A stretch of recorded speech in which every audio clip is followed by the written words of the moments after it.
الحمد لله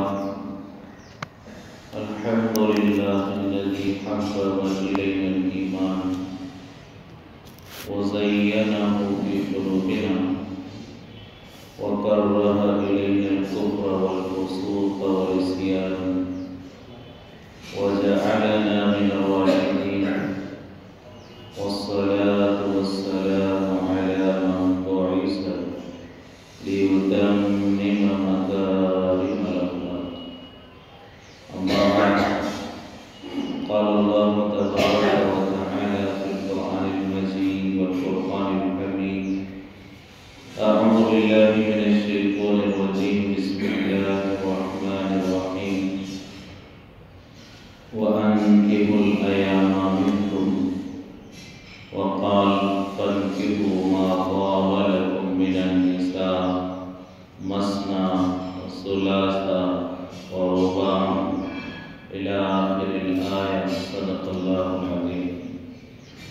قال النبي صلى الله عليه وسلم: لا يحل مال امرئ إلا بطيب نفس منه. وقال النبي صلى الله عليه وسلم: من تزوج فقد استكمل نصف الدين فليتق الله بالنصف الباقي، أو كما قال عليه الصلاة والسلام. محترم سامعین، گزشتہ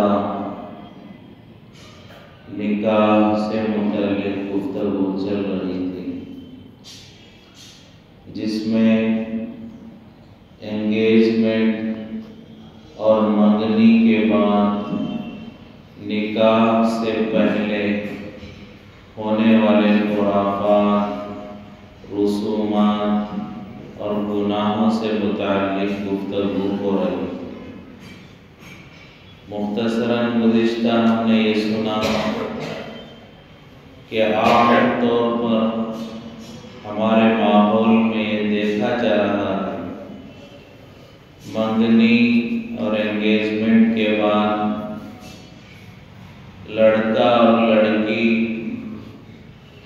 آپس میں فون کے ذریعے بات ہوتی ہے، ابتداءً چیٹنگ اور میسیج ہوتا ہے، پھر کالنگ سے پھر ویڈیو کالنگ، اور حالات اتنے بد سے بدتر ہوتے چلے جاتے ہیں کہ بعض مرتبہ کارگزاریاں سننے میں آتی ہیں کہ نکاح سے پہلے ہی یہ ملاقاتیں اتنی بڑھ گئیں اور دوریاں ایسی مٹ گئیں اور آپس میں بے تکلفی اتنی ہو گئی کہ نکاح سے پہلے ملاقات بھی ہو گئی، بعض دفعہ نکاح سے پہلے نوبت اباشن تک پہنچ جاتی ہے۔ اللہ ہماری پوری امت کے نوجوانوں کے اس گناہ سے حفاظت فرمائے۔ تو یہ سب گناہ ہیں۔ اسی طرح ایک گناہ عام طور پر یہ ہو رہا ہے، چونکہ نکاح سے پہلے انگیجمنٹ کے بعد ایک لمبا عرصہ درمیان میں ہوتا ہے۔ عام طور پر دیکھا جاتا ہے کہ انگیجمنٹ کے 6 مہینے، سال، 2 سال کے بعد نکاح ہو رہا ہے۔ اب جو یہ درمیانی عرصہ ہوتا ہے، سال 2 سال کا، اس میں بہت ساری برائیاں وجود میں آتی ہیں۔ اسی 2 سال کے عرصے میں کبھی لڑکی کا برتھ ڈے آتا ہے، کبھی لڑکے کا برتھ ڈے آتا ہے، تو وہ غیر شرعی طور پر بے پردگی کے ساتھ اللہ کو ناراض کرنے والے اعمال کے ساتھ اس گناہ کو بھی انجام دیا جا رہا ہے۔ عام طور پر گویا کہ ایک رواج بن گیا، نکاح سے پہلے لڑکے اور لڑکی کا برتھ ڈے منایا جاتا ہے، اس میں دونوں کی ملاقاتیں ہوتی ہیں، فوٹو شوٹنگ ہوتی ہے، بے حیائی ہوتی ہے، دعوتیں ہوتی ہیں، یہ سب غلط ہے، غیر مناسب ہے اور گناہ ہے۔ اسی طرح چونکہ نکاح اور انگیجمنٹ کے درمیان کا عرصہ ایک لمبا عرصہ ہوتا ہے، تو کبھی کبھار ایک آدھ رمضان، ایک آدھ عید آ جاتی ہے، یا بعض دفعہ انگیجمنٹ اور نکاح کے درمیان دو رمضان اور کئی عیدیں درمیان میں آ جاتی ہیں۔ تو اس زمانے میں بھی بہت ساری برائیاں ہمارے معاشرے میں ہیں۔ انہی میں سے ایک چیز یہ ہے، انگیجمنٹ کے بعد نکاح سے پہلے رمضان آئے تو یہ ماحول بنا ہوا ہے کہ لڑکے والے لڑکی والوں کے گھر جاتے ہیں اور روزہ کھلانے کی رسم ادا کی جاتی ہے، روزہ افطار کرانے کی ایک رسم منائی جاتی ہے، ایک دعوت ہے جسے روزہ کھلانے کے نام سے عام طور پر ہمارے معاشرے میں جانا جاتا ہے۔ تو یہ بھی عام طور پر اس کی کثرت ہو رہی ہے جو بالکل غیر مناسب ہے۔ اگر کہا جائے تو بہت سارے لوگ یہ اعتراض کرتے ہیں، روزہ کھلانے میں کیا غلطی ہے؟ روزہ کھلانا، افطار کرانا تو ثواب کی چیز ہے۔ حضور پاک صلی اللہ علیہ وسلم نے تو فرمایا کہ روزے دار کا روزہ افطار کراؤ، اللہ بے شمار اجر و ثواب نصیب فرمائیں گے۔ افطاری کے بڑے فضائل ہیں، تو روزہ کھلانے میں کیا حرج ہے؟ تو یہ شیطان کا دھوکہ ہے۔ جو چیز شریعت نے جب بیان کی ہے اسی وقت میں وہ ثواب کی چیز ہے، اور جو چیز رسم کا، رواج کا شکل اختیار کر لے، اب وہ دیکھنے میں بھلی ہی کیوں نہ ہو وہ غلط ہوگی۔ جتنا کہا گیا اتنا ہی کرنا عبادت ہے، اپنی طرف سے کوئی چیز کرنا یہ بدعت ہے۔ مثال کے طور پر مغرب کی نماز ہم پڑھ رہے ہیں، پڑھتے پڑھتے کسی کے دل میں شوق آ گیا، اللہ کی محبت پیدا ہو گئی، قرآن کے پڑھنے میں حلاوت محسوس ہو رہی ہے۔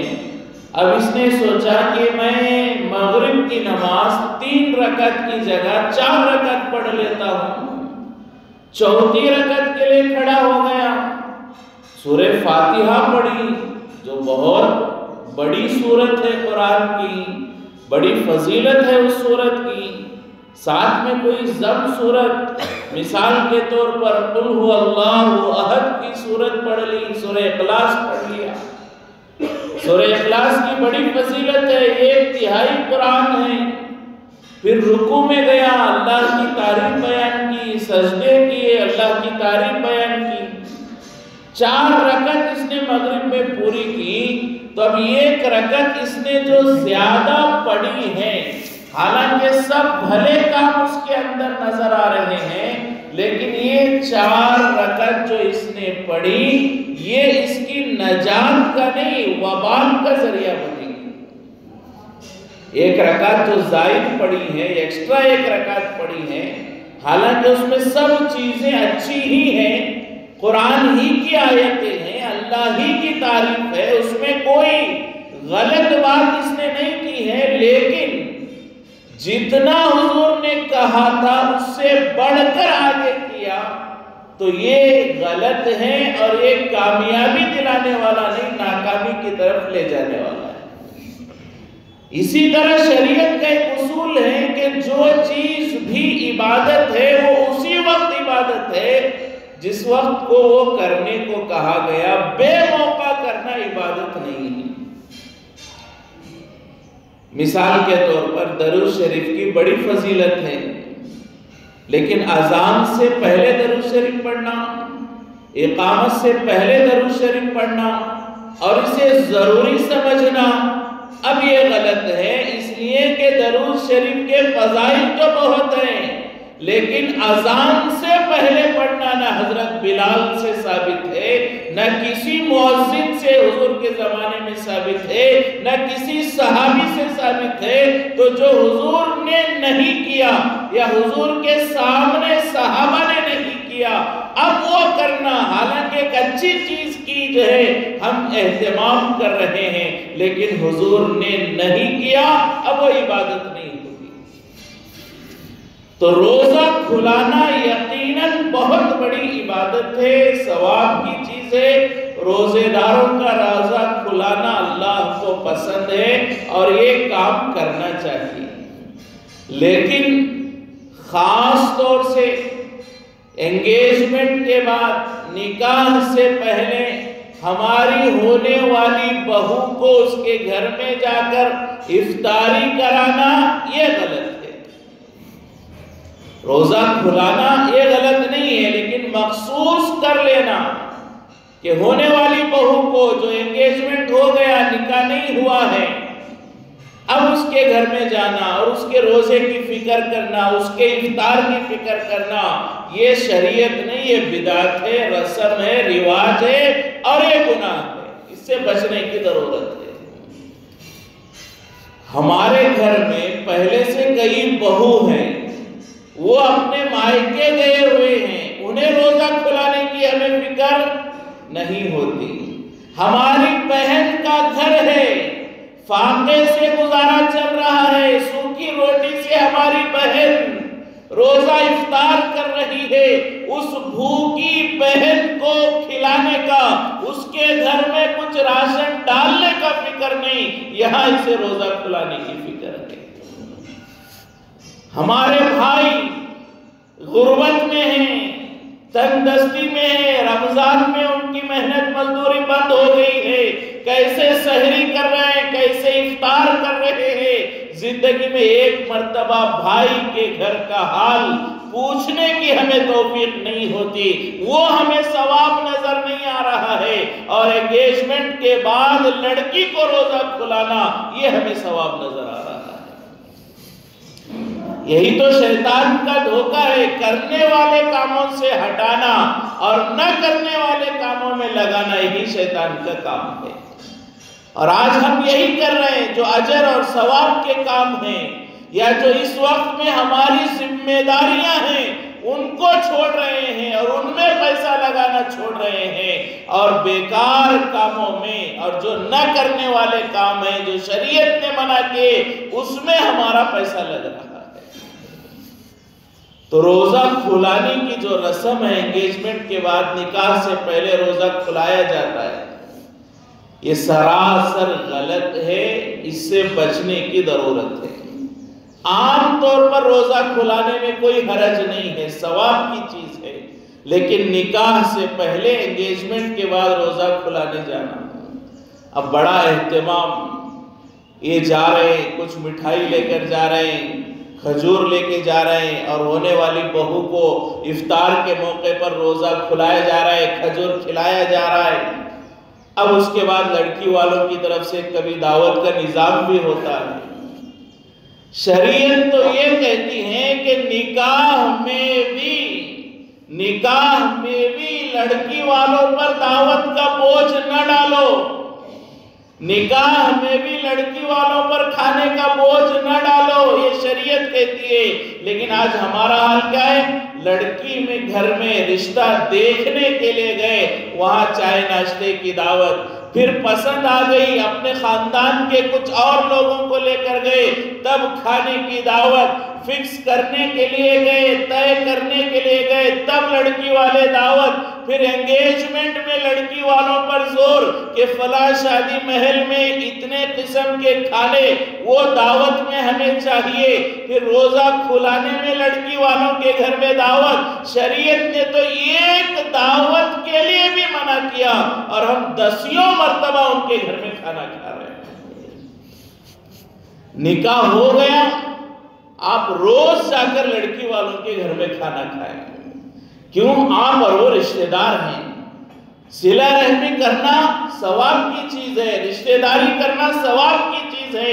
نکاح کے بعد آپ کو وہ کھانا کھلائے ان کے لیے اجر ہے، ان کو آپ کھانا کھلائے آپ کے لیے اجر ہے.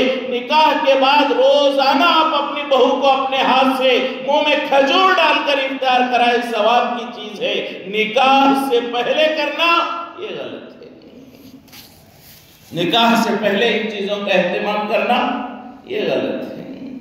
ایک ہی دعوت سے منع کیا گیا، اور یہ کتنی دعوتیں ہو رہی. عام طور پر یہ ہو رہا ہے اچھے اچھے دیندار لوگوں کے گھروں میں بھی ہو رہا ہے. رشتہ دیکھنے کے لیے گئے، وہاں سے لے کر شادی تک کئی دعوتیں ہو جاتی ہیں. کئی مرتبہ کھلانا پڑتا ہے لڑکے والوں کو. تو روزہ کھلانے کی جو رسم آج بنی ہوئی ہے، چاہے اسے ہم کیا کہہ لیں، افطاری کر لیں، افطاری کی دعوت کا نام دے دیں، لیکن بہرحال وہ ایک رواج ہے، اس سے بچنا چاہیے. اس سے بچنے کی ضرورت. کھانا کھلانا مہمانوں کو ثواب کی چیز ہے، لیکن اس دن اس رواج کے مطابق کھلانا یہ غلط ہے. بڑا اہتمام ہوتا ہے.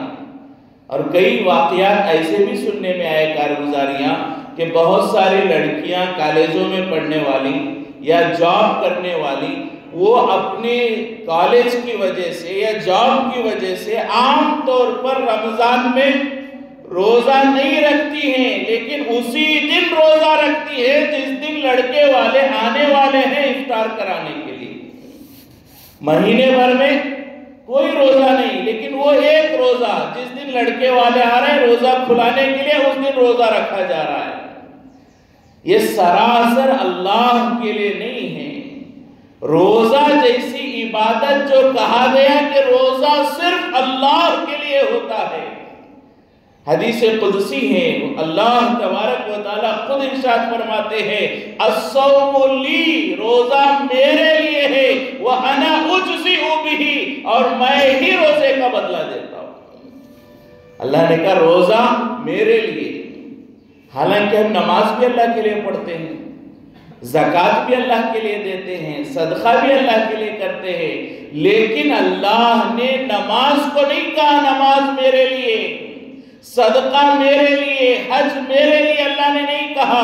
روزے کو اللہ نے کہا روزہ میرے لیے ہے.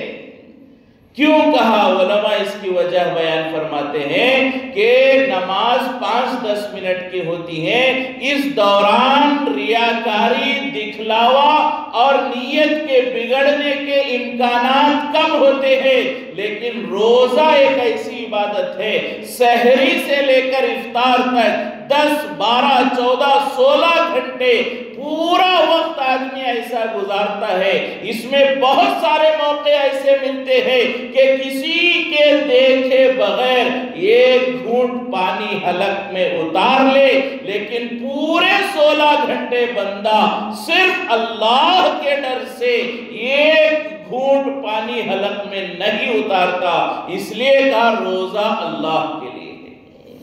کوئی دیکھنے والا نہیں ہے. روزے دار وضو بنا رہا ہے، حلق میں کانٹے پڑے ہوئے ہیں گرمی کی وجہ سے، سخت شدت کی پیاس لگی ہے، وضو بنا رہا ہے، کون دیکھنے والا ہے؟ کلی کرتے کرتے ایک گھونٹ حلق میں اتار لے، کوئی ذات دنیا کی دیکھنے والی نہیں ہے، لیکن ایک قطرہ حلق میں نہیں اتارتا. کیوں؟ اللہ دیکھ رہا ہے. اور اگر اتر جائے ایک قطرہ حلق میں، پریشان ہو جاتا ہے، الجھن میں پڑ جاتا ہے، میرا روزہ کیا ہو گیا؟ فوراً علماء سے پوچھتا ہے کہ میں وضو کر رہا تھا، یہ قطرہ میرا جو حلق میں چلا گیا. یہ جو تڑپ ہے اس کی کیوں؟ کہ اللہ مجھے دیکھ رہا ہے. تو روزے کو اللہ نے کہا روزہ میرے لیے ہے، اس کا بدلہ میں دیتا ہوں. لیکن یہاں پر روزہ سسرال والوں کے لیے رکھا جا رہا ہے. روزے کا مقصد ہی ضائع اور برباد ہو گیا. اللہ کے لیے روزہ نہیں رکھ رہے ہیں، سسرال والوں کے لیے کہ آج وہ روزہ کھلانے کے لیے آ رہے ہیں، آج تو مجھے روزہ رکھنا ہی پڑے گا. کیوں؟ وہ افطار کے لیے آ رہے ہیں. لہٰذا یہ جو بات پھیلی ہوئی ہے نکاح سے پہلے رمضان آ جائے تو روزہ کھلانے کے لیے جاتے ہیں، یہ بالکل غلط ہے۔ دیکھنے میں بہت دینداری والا کام، عبادت والا عمل، نیکی نظر آئے گی، لیکن یہ نیکی نہیں ہے، اس لیے کہ نیکی اور عبادت وہ ہے جسے حضور نے اور شریعت میں عبادت کہا۔ مجھے جو اچھا لگے وہ عبادت نہیں ہے، جو اللہ اور اللہ کے رسول کو اچھا لگے، جو شریعت نے جسے اچھا کہا وہ عبادت ہے۔ تو لہٰذا نکاح سے پہلے عام طور پر یہ ایک برائی انگیجمنٹ کے بعد ہوتی ہے۔ یہ تو رمضان میں ہو گیا کہ لڑکے والے آتے ہیں اور لڑکی کو روزہ کھلا کر جاتے ہیں۔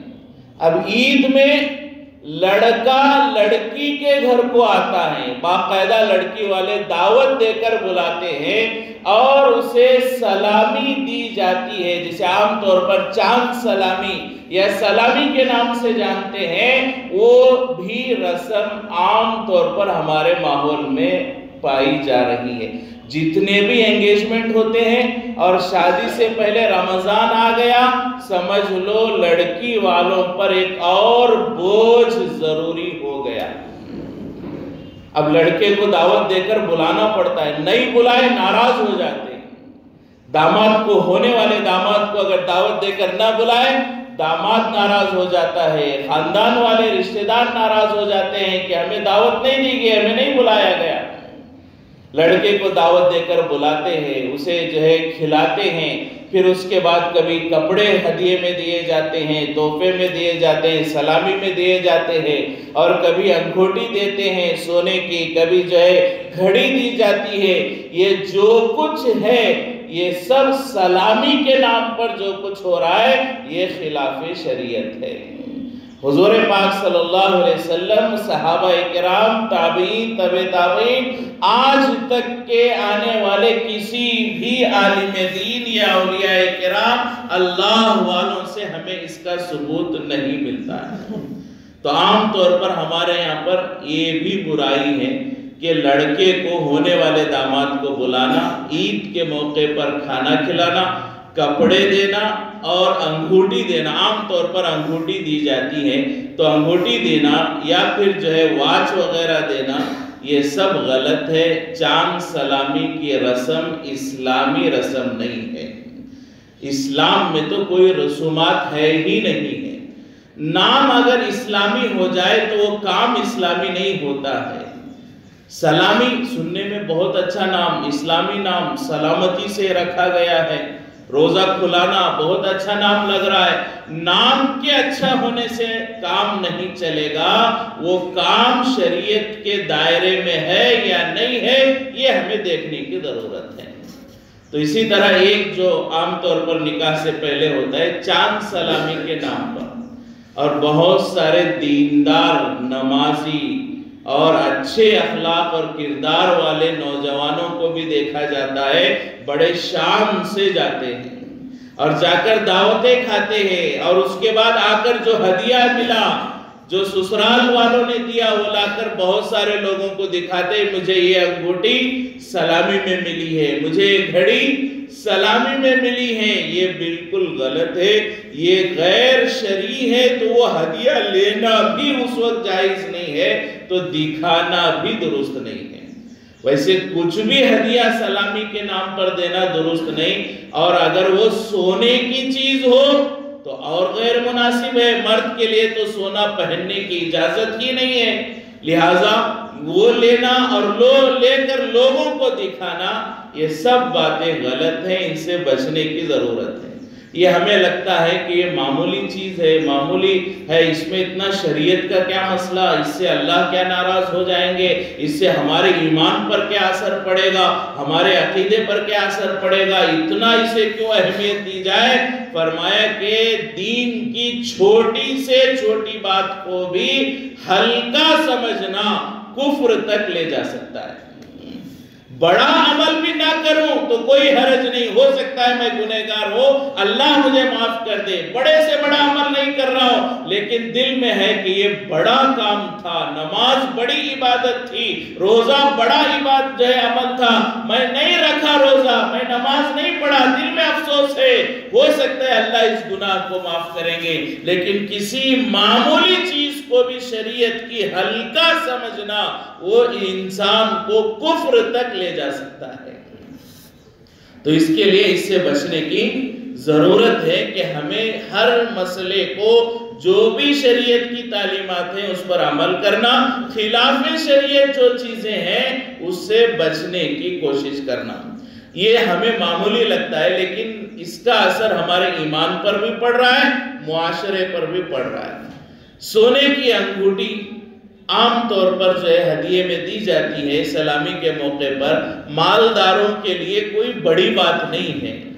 15-20 ہزار 25-30 ہزار روپے داماد کو ہدیے میں دینا یہ مالداروں کے لیے کوئی بڑی بات نہیں ہوگی، لیکن آج ہم مسلمانوں میں ایک بڑا طبقہ ایسا ہے جو روز کما کر کھانے والا ہے اور اس کے سامنے آگے بچی کی شادی کا خرچہ ہے، اس لیے کہ ماحول اتنا ہم نے بگاڑ دیا کہ شادی میں لاکھوں روپے خرچ ہونے والے ہیں، اس سے پہلے ایک ایک روپیہ اس باپ کے لیے بڑا اہمیت والا ہوتا ہے اور ایک ایک روپیہ جوڑنا اس کے لیے ایک بڑا مسئلہ ہوتا ہے۔ تو ایسے میں کبھی فلاں کے نام پر دعوت، کبھی فلاں کے نام پر دعوت، کبھی سلامی کے نام پر دعوت کرنا، کپڑے دینا، انگوٹھی دینا، یہ اکثر و بیشتر مسلمانوں کے لیے بوجھ ہے۔ چند لوگوں کے لیے آسانی لگتی ہوگی لیکن اکثر و بیشتر مسلمانوں کے لیے بوجھ ہے۔ بہت سارے اس عمل کو پسند نہیں کرتے، مجبوری میں کہ یہ لوگ کیا سمجھیں گے یہ کام کرنا پڑتا ہے۔ اور ایک حدیث جیسا کہ اس سے پہلے بھی بیان کی گئی، حضور پاک صلی اللہ علیہ وسلم نے صاف الفاظ میں ارشاد فرمایا، لا یحل مال امرئ، کسی بھی انسان کا مال استعمال کرنا حلال نہیں ہے ہمارے لیے، الا بطیب نفس منہ، مگر اس کی خوش دلی کے ساتھ۔ اگر کوئی خوش دلی سے کھلا رہا ہے کھانا کھا سکتے ہیں، خوش دلی سے کوئی ہدیہ دے رہا ہے لے سکتے ہیں، لیکن کوئی زبردستی کھلا رہا ہے، ہم کہہ رہے ہیں کھانا کھلاؤ، چائے پلاؤ، دعوت کرو، اگرچہ کہ وہ چائے 10 روپے ہی کی کیوں نہ ہو۔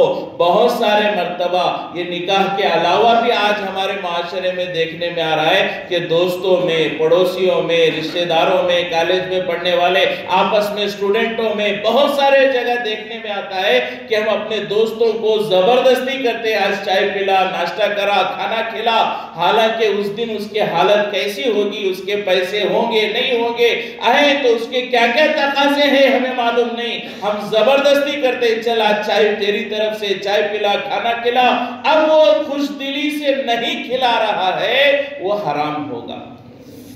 اگر وہ زبردستی ہمارے کہنے پر کر رہا ہے، خوش دلی نہیں ہے، رضامندی نہیں ہے، دل سے نہیں کر رہا ہے، ہمارے کہنے پر کر رہا ہے، تو ایک 10 روپے کی چائے بھی ہمارے حرام ہو جائے گی، اور اس سے معلوم نہیں کئی دنوں کی نمازوں پر اثر ہوگا، تقوی پر اثر ہوگا، طہارت پر اثر ہوگا، اور ہماری ایمان کی کیفیت پر اثر ہوگا، اس لیے کہ ایک حرام کا گھونٹ ہمارے پیٹ میں چلا گیا۔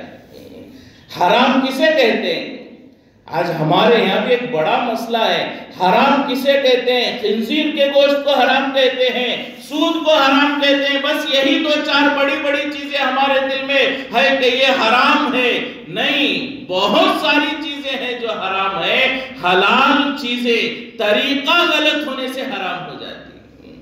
بکرا حلال ہے، ذبح کر کے کھاؤ، حلال ہے، لیکن ذبح نہیں کیا حلال جانور حرام ہو جائے گا۔ چائے حلال ہے، چائے پینا حلال ہے، پلانا حلال ہے، ثواب کی چیز ہے، لیکن ہم نے زبردستی کسی سے کہا چائے پلا، وہ دل سے نہیں پلا رہا ہے، اب یہ گناہ ہے۔ حضور نے صاف فرمایا لا یحل، حلال نہیں ہے کسی کا مال 1 روپیہ ہی کیوں نہ ہو استعمال کرنا اس کی رضامندی کے بغیر۔ تو کتنے مرتبہ لڑکی والوں پر بوجھ، اب وہ انگوٹھی دے رہا ہے لڑکی کا باپ لیکن ناراض ہے، دینا نہیں چاہتا. یہ 25-30 ہزار روپے ہوتے تو اسے شادی میں کام آتے, دیگر تقاضوں پر کام آتے, لیکن اب وہ مجبوراً دے رہا ہے تو یہ جائز نہیں ہے, یہ لے کر استعمال کرنا درست نہیں ہے. تو اسی طرح جو ہے بہت سارے اور بھی خرافات جو ہے ہمارے معاشرے میں, انگیجمنٹ کے بعد نکاح سے پہلے یہ روزہ کھلانا ہو گیا, سلامی کا مسئلہ ہو گیا, اسی طرح اور بہت ساری چیزیں ہیں جن سے بچنے کی ضرورت ہے, جس میں عام طور پر ایک چیز یہ بھی ہے کہ ہلدی چولی کا رسم. نکاح سے پہلے ایک دعوت ہوتی ہے, لڑکے والے آتے ہیں, لڑکی والے کے لیے کچھ زیور یا کچھ کپڑے انہوں نے خریدے ہیں تو وہ دے کر جاتے ہیں, اور اس میں کبھی کبھار ہلدی کی رسم بھی اس میں ادا کی جاتی ہے, اور معلوم نہیں کیا کیا ہوتا ہے, اس لیے کہ جو شریعت ہے تو وہ تو ہم بتا سکتے ہیں, جو شریعت ہے وہ تو ہم بتا سکتے ہیں, جو بدعت ہے پوری دنیا میں کوئی نہیں بتا سکتا, اس لیے کہ بدعت ہر دن بڑھتے ہی رہیں گے, ہر علاقے میں الگ ہوتے رہیں گے. شریعت میں جو کہا گیا نکاح ہمارے یہاں بھی ویسا ہی ہوگا, ہندوستان کے ہر کونے میں ویسا ہوگا, پوری دنیا کے ہر کونے میں نکاح ایک جیسا ہوگا. انگیجمنٹ چونکہ شریعت کے اعتبار سے نہیں ہے, اب بہت سارے علاقوں میں الگ ہوتا ہے, ہمارے یہاں الگ ہوتا ہے. ہلدی چولی کے رسم چونکہ شریعت نہیں ہے, دھارواڑ میں الگ ہو رہا ہے, یو پی میں الگ ہو رہا ہے, امریکہ میں الگ ہو رہا ہے. کیوں؟ کیونکہ اگر اس کا شریعت سے تعلق ہوتا, حضور نے اسے کیا ہوتا تو ویسے ہی پوری امت کرتی, چونکہ حضور نے نہیں کیا.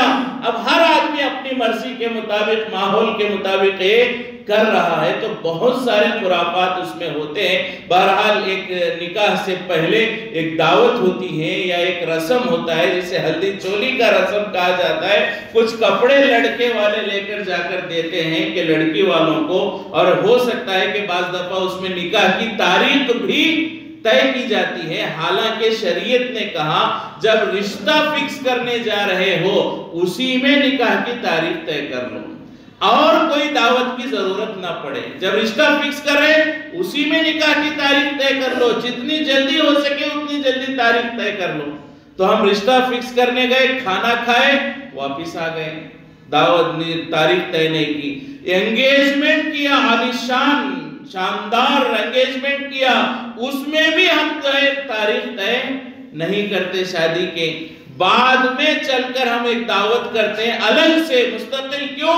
شادی کی تاریخ طے کرنے. کتنا بوجھ ڈالیں گے لڑکی والوں. تو بہرحال ہلدی چولی کی ایک رسم ادا کی جاتی ہے, تو اس میں بعض دفعہ کیا ہے, شادی کی تاریخ طے کرنے کے لیے آتے ہیں تو کچھ ہدیہ وغیرہ, کچھ کپڑے جوڑے زیورات وغیرہ لا کر دیتے ہیں. پھر اس کے بعد وہ لڑکی والے کھانا کھلاتے ہیں, تو یہ بھی رسم غلط ہے, یہ بھی گناہ ہے.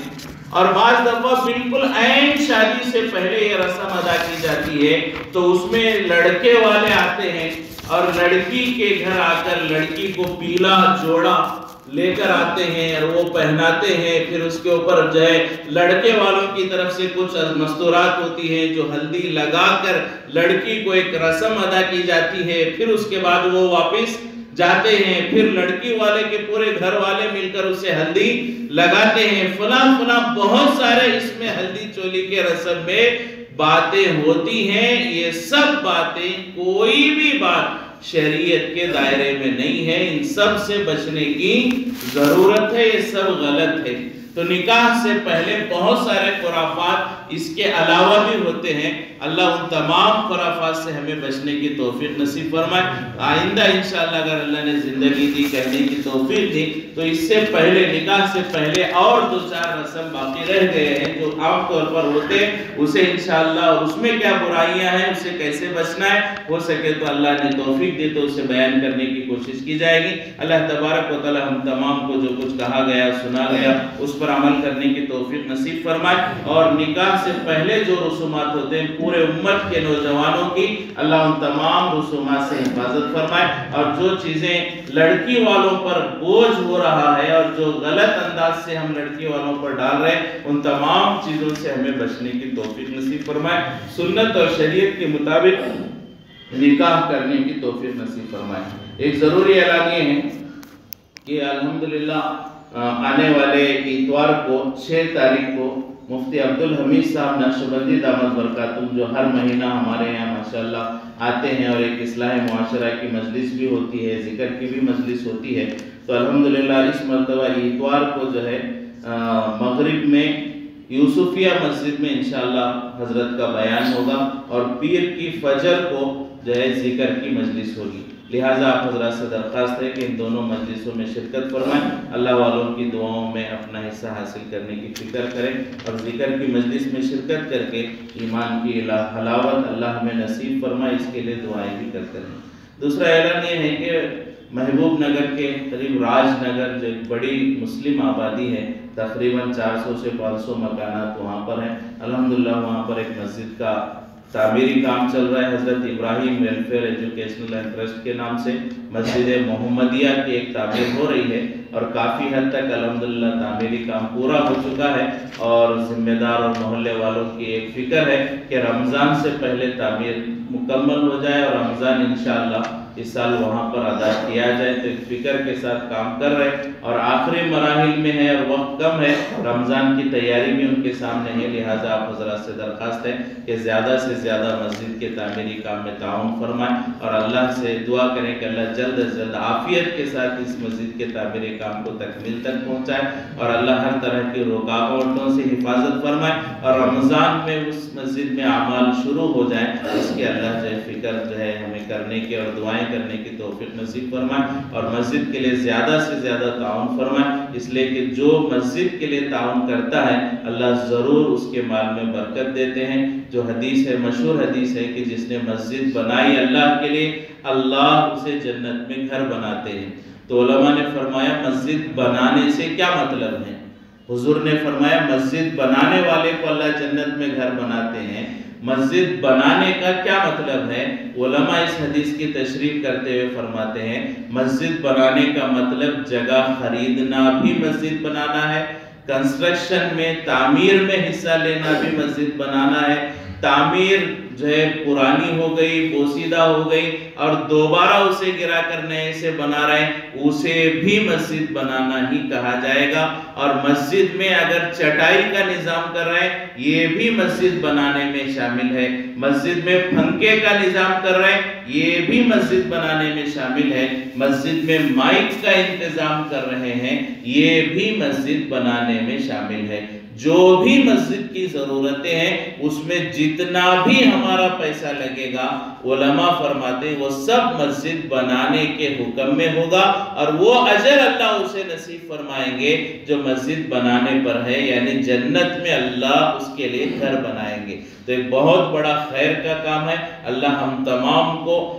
ہر جگہ جب بھی مسجد کا تقاضا ہمارے سامنے آئے اس کا تعاون کرنے کی توفیق نصیب فرمائے، اللہ ہمیں ہماری اولادوں کو اور ہماری نسلوں کو بھی مسجدوں سے لگاؤ رکھنے اور مسجدوں کی تعمیر میں حصہ لینے کی توفیق نصیب فرمائے، اور خاص طور سے جبکہ ہمارا مال ایسے جگہوں پر نکاح سے پہلے بہت سارے رسومات پر غلط جگہوں پر مال خرچ ہو رہا ہے، اس کا ایک حصہ مسجد پر بھی لگانے کے اللہ ہمیں توفیق نصیب فرمائے، لہٰذا مسجد کے ذمہ دار حضرت آئے ہیں، آپ حضرات سے درخواست ہے تعاون فرمائیں، اللہ آپ کے مال میں برکت نصیب فرمائے، وآخر دعوانا الحمدللہ۔